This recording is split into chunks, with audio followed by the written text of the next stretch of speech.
At the age of 12, I started experiencing some gender dysphoria, and I started seeing a therapist, and I got the diagnosis, and I started going on the path of medical transition at the age of 13, starting with blockers and then moving on to hormones. And at 15, I got a double mastectomy, but it turned out that it wasn't the best decision for me, and I stopped transitioning at the age of 16. Okay, so let's go back to when you were 12. Well, about when did you hit puberty? I had a fairly early puberty. Actually, I started developing at around the age of 9, if not a little bit earlier. Okay. And so at 9, do you remember if that changed you emotionally? Yeah, it did. It was really difficult for me, actually. Okay, so let me give you a little background. You tell me if anybody's ever told you this before, okay? So boys and girls before puberty, experience approximately the same levels of negative emotion. So that would be primarily anxiety and emotional pain, or even sometimes susceptibility to physical pain. And emotions like frustration and disappointment and shame and guilt and self-consciousness are all part of that, what would you call it, network of negative emotion. Now, what happens to girls when they hit puberty, and no one knows exactly why this is that their negative emotion levels go up. And so that on average, women, biologically mature women, are more sensitive to negative emotion than biologically mature men. And that kicks in at puberty. Now, there's a variety of explanations for that, but no one knows for certain. And here's some of them. Okay, so first of all, sexual dimorphism and physical strength really emerges at puberty. So boys and girls are pretty evenly matched physically, but once puberty kicks in, boys are taller, stronger, heavier, and they're much stronger in terms of upper body strength. So women are at a disadvantage physically in relationship to anything that might have to do with physical combat. And so on those grounds, it makes sense for women to be somewhat more sensitive to threat. Okay, so then another explanation is that women are more vulnerably sexually than men because they bear a much higher cost for reproduction, obviously, with pregnancy and protracted dependence of infants. And so they're more vulnerable on the sexual front, so it makes sense for them to be more sensitive to any threat that's associated with sexual activity. And then the third explanation, and there may be more, is that women are charged, generally speaking, with the primary responsibility for infants, and infants are extremely dependent and vulnerable. And so you could make a case that adult women's nervous systems are actually adapted for the mother-child dyad and not for the, say, emotional well-being of the individual woman. And a woman needs to be threat sensitive because she's going to be taking care of infants and extremely dependent children, and it makes sense for her to be more cognizant of threats as a consequence, even though the negative consequence of that for women and all of this is that women are much more likely to suffer from depression and anxiety than men. Cross-culturally, it's between 3-to-1 and 5-to-1. Now, men have their associated pathologies. Men are more likely to be antisocial, for example, and to abuse alcohol. But women predominate on the negative emotion side. And then I would say that's exacerbated, if you hit puberty early, because you have to deal with these complexities of physiological transformation at a very young age. And so that's a difficult thing to handle emotionally. And then there's the additional consequence of whatever hormonal turbulence might emerge as a consequence of the onset of puberty. So it's very common for young women to experience high levels of negative emotion and for those emotions to be focused on their body. Because another thing that's characteristic of female negative emotion is that the self-consciousness associated with that tends to focus very particularly on body shame and self-consciousness. And that might be because women are evaluated more rigorously on the basis of their physical appearance than men. Men are evaluated more harshly sexually, let's say, on the performance side, with regard to socioeconomic status and so forth. But women are definitely evaluated more harshly by men and by each other in terms of their physical attractiveness. So that makes quite a complicated situation for girls who are making the transition into puberty, and a lot of them are depressed and anxious, and develop an intense focus on their body. So I don't know how much of that was explained to you by your therapists or the medical professionals, but that's all well documented psychological and medical information. Yeah, none of that was really explained to me by therapists or even growing up. I mean, even so, every single part of what you said actually played a role in a lot of my childhood distress and my transition and eventually my detransition, actually. Growing up, I was a bit of a tomboy and also on the spectrum. And I didn't know this until I was diagnosed just last year, but it did play a role in my socialization and my difficulty getting along with other girls growing up. And I found that I fit in more with the boys. And when I hit puberty, it was a bit earlier than most of my peers, and I got taller than them. And oh yeah, I could keep up with the boys then, and I had a lot of pride in that. But as the years went on, they started to get taller than me and outmatch me physically, and this did bring on a bit of distress for me. And as I got older, socialization began to become more sex-oriented, and I found it even harder to fit in with girls my age. But at the same time, I was also starting to notice there was a divide between me and boys in several ways, and there was a lot of loneliness for me, because on one hand, I didn't really feel like I was one of the girls, but on the other hand, I was losing my connection with some of my friends who I was close with and really, really cared about. And I also had some body image issues growing up as well.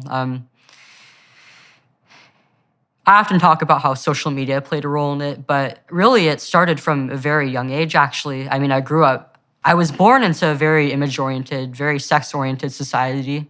And, before I hit puberty, I was looking forward to having a developed body and eventually growing breasts. And, once I hit puberty,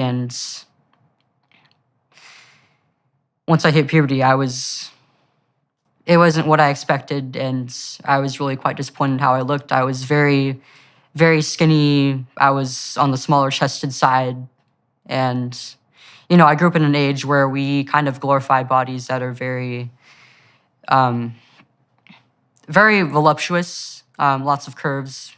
People often use the phrase like bottom heavy or hourglass, pear shape, things like that. And I didn't look like that at all. I was quite thin, a little on the muscular side. And if anything, my shoulders were probably the widest point in my body. And I kind of had a complex over this. I also liked having my hair short, and because of all this, I felt like if anything, I didn't really look like a girl at all. I didn't look like the other girls my age, and I felt like I just wasn't pretty, and that I would never really have any worth as a woman. It's a very rare adolescent, and probably a particularly rare female adolescent who feels attractive in the early stages of puberty. So everything that you experienced, although you may have experienced it, in an exaggerated manner for some of the reasons you laid out, but everything you experienced is in some real sense par for the course for a few years for the vast majority of people. Now, you did add one additional issue, which we could delve into a little bit, which I think is relevant. So you said that you're on the spectrum and that you had an easier time communicating with boys than with girls. And so here's something to know about that. So the biggest reliable difference that's been documented between males and females, and this becomes even larger in egalitarian societies, by the way, is orientation of interest. So women are higher in negative emotion and they're more agreeable, and agreeableness is both compassion and politeness. And although the difference between men and women isn't massive, it's significant, and it also maximizes in egalitarian society. So it looks like it's biological. But the biggest difference is in interest. And boys, males, are more reliably interested in things, and girls, females, are more reliably interested in people. But people on the autistic spectrum are also more reliably interested in things. And so, for example, if you're extremely autistic, the psychological phrase for descriptive purposes is lacking theory of mind. And so extremely autistic people have a hard time understanding what's going on in someone else's mind at all. They tend to be almost entirely thing-oriented. And there's a much higher preponderance of autistic symptoms among engineers. And then if engineers in Silicon Valley, for example, male engineers and female engineers often, by statistical comparison, often marry, and their children are disproportionately likely to be autistic. And so the fact that you are tilted towards the autistic end of the spectrum, first of all, that might just be an indication of neurological wiring that tilts you towards interest in things, just so you know that. So that's not necessarily autistic in and of itself. It's just part of the normal variation in what would you call it? Well, in attentional orientation. But the fact that you were on the spectrum, let's say, and more interested in things is going to make it more difficult for you to communicate with girls, because girls are reliably more interested in people. And so, and then on the image front, you know, this ties in with the idea of self-consciousness. So if you're on stage and you're talking to people and you become aware of yourself, tends to make you nervous and sweat and to become uncomfortable, to experience high levels of negative emotion. And self-consciousness itself looks like a manifestation of negative emotion. They're incredibly tightly linked statistically, almost indistinguishable from one another. And so what you see happening very often in girls, because girls are self-conscious in relationship to their body, because that's one of the primary ways they're assessed, let's say, for attractiveness and for social status, is that self-consciousness tends to take the form of intense preoccupation with body and with image. And so that can be exacerbated by whatever social trends happen to be in place, but it's a very deep-seated problem. And so that's part of, and also the fact that you hit puberty earlier is going to make that, obviously, is going to make that more complicated, because it means you're not as neurologically or practically mature when you have to contend with all these issues. So everything that you described, in some sense, could have been attributed to the difficulties of normative development, just so you know. And this proclivity of teenagers to develop depression and anxiety, I want to take that apart for a minute too, for everybody who's listening. So imagine gender dysphoria. Okay, so 10 years ago it was comparatively rare, but not unheard of. But imagine it has two components, okay? One is a tendency towards negative emotion, so suffering, anxiety, depression, frustration, disappointment, pain, shame, guilt, self-consciousness, all of that. And then imagine there's a second part of it that's more specifically focused on discomfort with the body. Okay, the first part of that is the bulk of it. So if you look across forms of psychopathology, like mental illness, the major segment is high levels of negative emotion like depression and anxiety. And a secondary segment is the particular manifestation of that, in your case, in body dysmorphia. And so, and then the claims that uninformed mental health professionals make that you're at elevated risk for suicide if you're gender dysphoric is erroneous, because the elevated risk for suicide is actually a consequence of the general proclivity for depression and anxiety, and not a specific consequence of the gender dysphoria, or at least that's only a small subcomponent of it. And so that's another thing to know, is that the main clump of psychopathological manifestation, mental illness, is centered on heightened levels of negative emotion. And of course, that spikes for adolescent girls. Now, you may have been told this, but perhaps you weren't. So there are good long-term studies of children with gender dysphoria. Most of them were conducted in Toronto, where I happened to be, by a man named Ken Zucker. And Zucker ran a clinic for gender dysphoric kids way before this became part of the culture war, let's say. And he was a very straight and honest scientist, a very good researcher, not a political person. And what he showed was, what his clinic showed, many peer-reviewed studies, was that gender dysphoria of the type that you described is relatively rare. But if you leave kids alone till they're 19 or 18, 80 to 90% of them settle into their biological identity. Although about 80% of them are also homosexual in their orientation. And so the pathway for him, before this was all politicized, was you'd have a child who was gender nonconforming temperamentally, somewhat like you were. You didn't have a pattern of female interests, let's say. And then prone to depression and anxiety, and then that combination would produce this gender dysphoria, and that would become quite intense around the dawn of puberty.